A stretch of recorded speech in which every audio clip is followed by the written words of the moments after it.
নমস্কার, সবাইকে স্বাগত আমার চ্যানেলে। বিএডি 4th সেমিস্টারের প্র্যাকটিকাম নিয়ে আজকের ভিডিওতে আলোচনা করব। আর আজকে তোমাদের সাথে যে প্র্যাকটিকামটি নিয়ে আলোচনা করব সেটা হলো ডিবেট অ্যান্ড ওমান রিজার্ভেশন বিল। এটি তোমাদের কোর্স 6-এর অন্তর্গত একটি প্র্যাকটিকাম। কোর্স 6-এর অন্তর্গত এর আগে আমি 4 থেকে 5টা প্র্যাকটিকাম আপলোড করেছি। যারা এখনও সেই প্র্যাকটিকামগুলো দেখোনি অবশ্যই সেগুলো দেখে নাও। এছাড়াও যদি কোনো প্র্যাকটিকামে তোমাদের প্রয়োজন হয় কমেন্ট বক্সে কমেন্ট করো, যথাসাধ্য দেওয়ার চেষ্টা করব। কোর্স 6-এর আর হয়তো একটা দুটো প্র্যাকটিকাম আছে, এইগুলো দেওয়া হয়ে গেলে আমি 8 দেবো, তারপরে 9 এপিসি 3 এরকমভাবে পরপর করে কন্টিনিউ দিতে থাকবো। এছাড়া যদি কোনো প্র্যাকটিকামটি তোমাদের আগে প্রয়োজন হয় সেক্ষেত্রে কমেন্ট করে সেই প্র্যাকটিকামটি আগে আপলোড করার চেষ্টা করব। চ্যানেলটিতে নতুন হলে একটা সাবস্ক্রাইব করে দিও। প্রিভিয়াস ইয়ারে কোশ্চেন উইথ অ্যান্সারের ভিডিও আপলোড করা আছে। সামনে তোমাদের যখন 4th সেমিস্টারের এক্সাম হবে তোমরা অনেকটাই হেল্প এখান থেকে পেয়ে যাবে এবং বন্ধুদের সাথেও চ্যানেলটি শেয়ার করে নিও। দেখো, প্রথমে সূচিপত্রের মধ্যে কী আছে? নারী ক্ষমতায়ন। ভারতীয় সমাজে নারীদের বর্তমান অবস্থান, শিক্ষাক্ষেত্রে নারীর অবস্থান, নারীদের ক্ষমতায়নে বাধাসমূহ, মহিলা সংরক্ষণ বিল 2008, নারী নির্যাতন, নারী শিক্ষা, স্বাস্থ্য প্রকল্প, কর্মক্ষেত্রে প্রবেশাধিকার, বিতর্ক সভা এবং উপসংহার। তাহলে স্টার্ট করছি। নারী ক্ষমতায়ন বলেছে, স্বাধীন ভারতের সংবিধানে নারী ও পুরুষের মধ্যে বৈষম্য না করে বিশেষত রাজনৈতিক ও অর্থনৈতিক ক্ষেত্রে সমানাধিকারকে স্বীকৃতি দেওয়া হয়েছে। শিক্ষাক্ষেত্রে নারীকে সমান সুযোগ প্রদান, কর্মক্ষেত্রে সমান মজুরি প্রদান এবং রাজনৈতিক অধিকার হিসাবে সমান ভোটাধিকার প্রসঙ্গ গুরুত্ব পেলেও বাস্তবে নারী এখনও পুরুষের অধিকার ও ক্ষমতা থেকে বহু দূরেই গেছে। নারী ক্ষমতায়ন হলো নারীর সামাজিক, অর্থনৈতিক, রাজনৈতিক, বর্ণ এবং লিঙ্গভিত্তিক বৈষম্যের শিকার হওয়া নারীদের মুক্তি অর্থ। নারীদের জীবন পছন্দ করার স্বাধীনতা দেওয়া, নারীকে নিন্দা করা নয় বরং পিতৃত্বকে সমতার সঙ্গে প্রতিস্থাপন করা। একটি উন্নত দেশের অবস্থা অর্জনের জন্য ভারতের বিপুল সংখ্যক নারী বাহিনীকে একটি কার্যকর মানব সম্পদে রূপান্তরিত করতে হবে, যা নারী ক্ষমতায়নের মাধ্যমে সম্ভব। এর পরবর্তী পয়েন্ট, ভারতীয় সমাজে নারীদের বর্তমান অবস্থা। স্বাধীন ভারতের সংবিধানে নারী ও পুরুষের মধ্যে বৈষম্য না করে বিশেষত রাজনৈতিক, অর্থনৈতিক ক্ষেত্রে সমানাধিকারকে স্বীকৃতি দেওয়া হয়েছে। শিক্ষাক্ষেত্রে নারীকে সমান সুযোগ প্রদান, কর্মক্ষেত্রে সমান মজুরি প্রদান এবং রাজনৈতিক অধিকার হিসাবে সমান ভোটাধিকার প্রসঙ্গ গুরুত্ব পেলেও বাস্তবে নারী এখনও পুরুষের অধিকার ও ক্ষমতা থেকে বহু দূরেই রয়ে গেছে। আজকের বর্তমান আর্থ, সামাজিক ও রাজনৈতিক প্রেক্ষাপটে নারীর অবস্থান যেমন বঞ্চিত, তেমনি শিক্ষাক্ষেত্রেও নারীদের অবস্থান পুরুষের তুলনায় কম। পরবর্তী পয়েন্ট, শিক্ষাক্ষেত্রে নারীর অবস্থান। শিক্ষা মানুষের সমাজ বিজ্ঞানের একটি বিশেষ দিক। তথাপি শিক্ষা হলো এমন একটি অধিকার যা দিয়ে মানুষ তার জীবনের প্রায় প্রতিটি ক্ষেত্রকে প্রভাবিত করতে পারেন, জীবনের মান উন্নয়ন ঘটাতে সক্ষম হয়। পরিবার ও বৃহত্তর সমাজ জীবনে নারী পুরুষের শিক্ষাগত বৈষম্যটি সহজেই পরিলক্ষিত হয়। বিদ্যালয় শিক্ষা জাতীয় স্তরে নথিভুক্তির নিরিখে ছাত্রদের সংখ্যা ছাত্রদের তুলনায় কম। প্রাথমিক শিক্ষায় স্কুলছুট মেয়েদের হার 49.7% এবং উচ্চতর শিক্ষায় 68.3%। 1991 থেকে 97 খ্রিস্টাব্দে নারী শিক্ষার হার একটু বৃদ্ধি পেলেও প্রায় 60% নারী এখনও নিরক্ষর।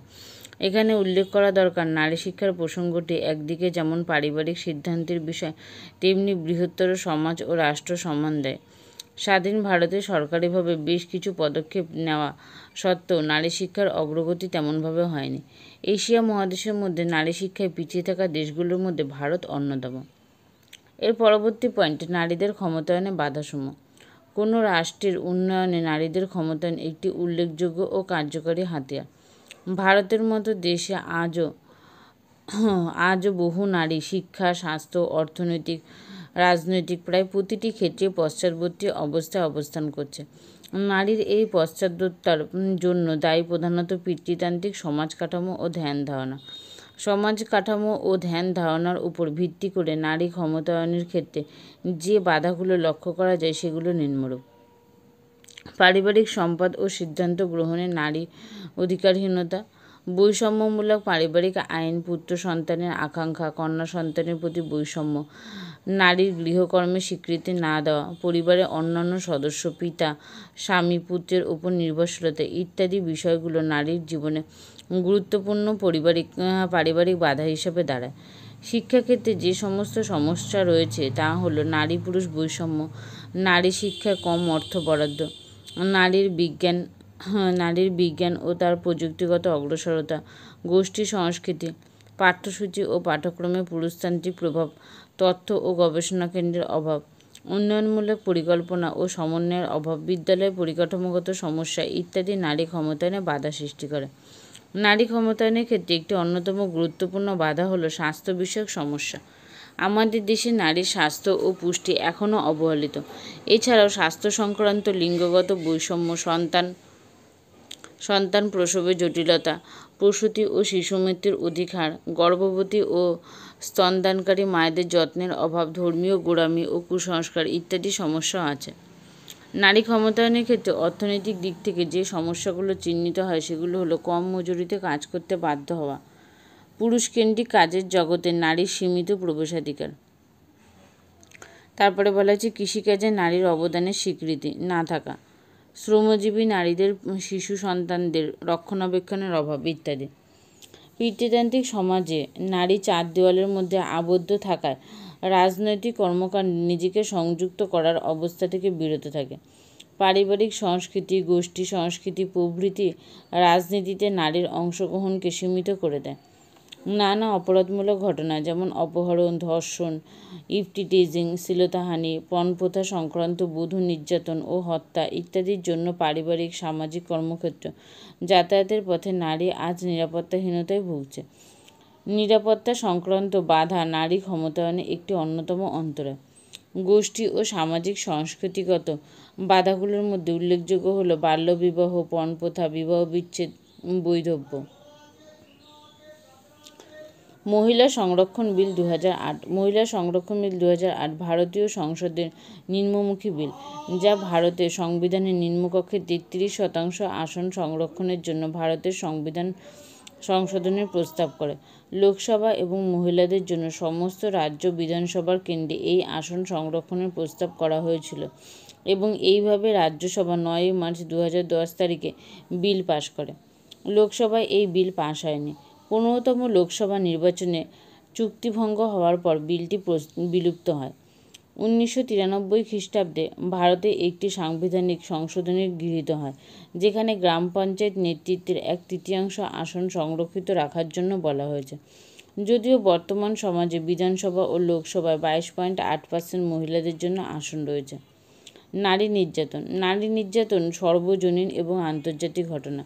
পিতৃতন্ত্রের মূল কথা পুরুষের আধিপত্য ও নারীর অধীনতা।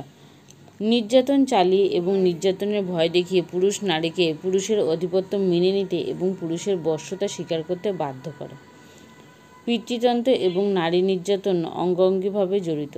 নির্যাতন সহ্য করা নারীর কর্তব্য। এই বোধ জাগ্রত করে নারীকে প্রতিবাদ বা প্রতি আক্রমণ থেকে বিরত রাখা হয়েছে। নারীকে নির্যাতনের ভীতি প্রদর্শন করে নারীর ওপর পুরুষের আধিপত্য ও কর্তৃত্ব প্রতিষ্ঠা ও সংরক্ষণ করা হয়। এর পরবর্তী পয়েন্ট নারী শিক্ষা। ভারতীয় শিশুকন্যারা পারিবারিক ও সামাজিক ক্ষেত্রে বিভিন্নভাবে অবহেলা, বঞ্চনা ও অত্যাচারের শিকার হয়। শিক্ষাক্ষেত্রেও নারী পুরুষের ব্যবধান বর্তমান। 1994 খ্রিস্টাব্দে আমাদের দেশে প্রাথমিক শিক্ষাকে সর্বজনীন করে তোলার জন্য জেলা প্রাথমিক শিক্ষা কার্যক্রম চালু হয়। 2000 থেকে 2001 শিক্ষাবর্ষ থেকে দ্বিতীয় পর্যায়ে জলপাইগুড়ি, উত্তর 24 পরগনা, উত্তর ও দক্ষিণ দিনাজপুর, মালদা, বাঁকুড়া, পুরুলিয়া জেলাগুলিতে এই কর্মসূচি সম্প্রসারিত করা হয়। ফলে নারী শিক্ষার অগ্রগতি ঘটে। নারী শিক্ষা সম্পর্কে সচেতনতা সৃষ্টি হয়। স্বাস্থ্য প্রকল্প। আমাদের দেশের স্বাস্থ্য সূচকে নারীদের অবস্থান এখনও বেশ দুর্লভ। তাই স্বাস্থ্যে সকলের সমান অধিকারের বিষয়টি কতটা বাস্তবায়িত করা সম্ভব হয়েছে তা নিয়ে অনেক প্রশ্ন থেকে গেছে। ভারতে নারী স্বাস্থ্য চিত্রটি অসন্তোষজনক। বর্তমানে উন্নত চিকিৎসার সুযোগ সুবিধা বৃদ্ধি পাওয়ায় মাতৃমৃত্যুর হার কিছুটা হ্রাস পেলেও আজও হাজার হাজার নারী স্বাস্থ্য সংক্রান্ত সমস্যার মৃত্যুমুখে পতিত হন। কর্মক্ষেত্রে প্রবেশাধিকার রয়েছে। পুরুষতান্ত্রিক কর্মক্ষেত্রে তথা শ্রমবাজারে নারীর প্রবেশ অধিকার সীমিত। শিক্ষাগত যোগ্যতার অভাব, পারিবারিক কাজের ব্যস্ততা, শিশু সন্তানদের পরিচর্যা ও প্রতিপালনের কারণে একদিকে নারী যেমন কর্মক্ষেত্রে অর্থনৈতিক উপার্জনের সুযোগ থেকে বঞ্চিত, তেমনি অনেক ক্ষেত্রে নারীরা হচ্ছে অসম্মানিত ও লাঞ্ছিত। কর্মক্ষেত্রে নারী নির্যাতন বর্তমানে প্রত্যাহিক ঘটনা। নারীদের প্রতি যে কেবল শারীরিক অত্যাচার করা হয় শুধু তাই নয়, মানসিক অত্যাচার ও পিতৃতান্ত্রিক সমাজ ব্যবস্থার একটি অঙ্গ। তবে বর্তমানে অনেক আইন পাশ হয়েছে যা কর্মক্ষেত্রে নারীদের কিছুটা নিরাপত্তা প্রদান করে। বিতর্ক সভা। নারীদের অধিকার বা ক্ষমতায়ন একই সঙ্গে মহিলা সংরক্ষণ বিল নিয়ে আমরা 4th সেমিস্টার প্র্যাকটিকামের একটি বিতর্ক সভার আয়োজন করা হয়েছিল, যেখানে আমরা 10 জন করে শিক্ষার্থী মিলে পক্ষে ও বিপক্ষে নিজেদের মতামত পেশ করি। উক্ত বিল সম্পর্কে আমরা বক্তব্য বিলের পক্ষে নির্মূল।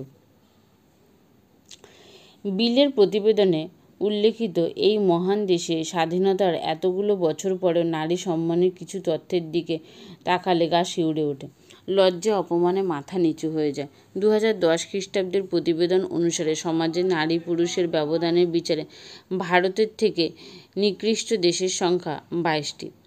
অথচ প্রাচীন বিশ্বের জ্ঞানভাণ্ডারকে সমৃদ্ধ করতে গার্গী, মৈত্রী, অপলা সহ ভারতীয় নারী সমাজের ভূমিকা ছিল তুলনাহীন। সারা বিশ্বের মানুষ তাদের শ্রদ্ধার সঙ্গে স্মরণ করা যেতে পারে আইনসভা নির্বাচনে নারীকে অংশগ্রহণ করার রাজনৈতিক অধিকার প্রথম স্বীকার করে নিউজিল্যান্ড 1896 খ্রিস্টাব্দে। ভারতবর্ষ 1920 খ্রিস্টাব্দে সরোজিনী নাইডুর নেতৃত্বে এই অধিকারের জন্য সরকারের কাছে দাবি করা হয়েছিল। 1926 খ্রিস্টাব্দে মাদ্রাজ প্রদেশে এই সরকারের কাছে প্রথম এই অধিকার প্রদান করার ফলে কমলাদেবী চট্টোপাধ্যায় প্রথম নারী যিনি মাদ্রাজ প্রদেশ থেকে আইনসভা নির্বাচনে প্রতিদ্বন্দ্বিতা করেছিলেন, অবশ্য জয়ী হতে পারেননি।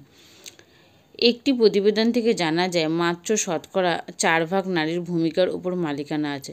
উত্তরাধিকার সূত্রে সম্পত্তির মালিকানা লাভ করলেও প্রকৃত মালিকানা নারীর হাতে আসে না। রাজা রামমোহন রায় সম্পত্তিতে নারীর সমানাধিকারের বিষয়টি চালু করলেও বর্তমান সমাজে এখনও নারীর সম্পত্তির অধিকারকে তেমনভাবে গণ্য করে না। ভারতীয় শ্রমশক্তির জরিপ প্রতিবেদন অনুসারে দেশে নারী শ্রমিকের সংখ্যা 8.5 লাখ। তারা সবাই মজুরিতে বৈষম্যের শিকার। পুরুষের সমান কাজ করলেও তারা সমান মজুরি পান না। মানবাধিকার ও ন্যায় বিচারের বিষয়টি স্পষ্ট করার জন্য আরেকটি গুরুত্বপূর্ণ তথ্য হল 60% বেশি নারী তাদের পারিবারিক জীবনে কখনো না কখনো পারিবারিক হিংস্রতার শিকার হয়েছেন। 2012 এর প্রতিবেদন অনুসারে বছরে প্রায় 27,470 জন নারী ধর্ষণের শিকার হন, যার মধ্যে নারী ও শিশু নির্যাতন দমন ট্রাইব্যুনালগুলোকে গড়ে মাত্র 4% অপরাধী শাস্তি পায়। পুরুষতান্ত্রিক সমাজ মেয়েদের অধিকারের স্বীকৃতি দেয় না বলে মহিলা সংরক্ষণ বিল পাস হওয়া প্রয়োজন। অল্প সংখ্যকভাবে হলেও এর মাধ্যমে কিছু মহিলা উঠে আসবেন যারা সত্যিকারের সমাজের প্রতিনিধিত্ব করবেন। 8ই মার্চ আন্তর্জাতিক নারী দিবস। এই দিনটি শুধু আনুষ্ঠানিকভাবে পালন করার জন্য নয়, ঘরোয়া অত্যাচার থেকে ধর্ষণ, নারী পাচার, শিশু পাচার, চাকরি বৈষম্য থেকে শুরু করে সংসারে যোগ্য মর্যাদা, সমাজের সকল ক্ষেত্রে মর্যাদা লাভের জন্য মহিলা সংরক্ষণ বিল পাস হওয়া অত্যন্ত প্রয়োজনীয় বলে আমি মনে করি। এবার চলে এসেছি একদম শেষ পয়েন্টে, উপসংহার। সর্বোপরি বলা যায় মহিলা সংরক্ষণ বিল নারী ক্ষমতায়নে বিশেষ ভূমিকা পালন করে। বর্তমান সমাজে আজও নারীর পুরুষের নির্যাতনের শিকার হন। বিশ্বের উন্নত দেশগুলোতে রাজনৈতিক, অর্থনৈতিক তথা সামাজিক ক্ষেত্রে নারীদের অংশগ্রহণ সুনিশ্চিত হলেও ভারতবর্ষ এদিক থেকে এখনও কিছুটা পিছিয়ে রয়েছে। ফলে অন্যান্য দেশের মতো ভারতবর্ষ নারীদের জন্য বিভিন্ন ক্ষেত্রে অংশগ্রহণ সুনিশ্চিত করতে হবে।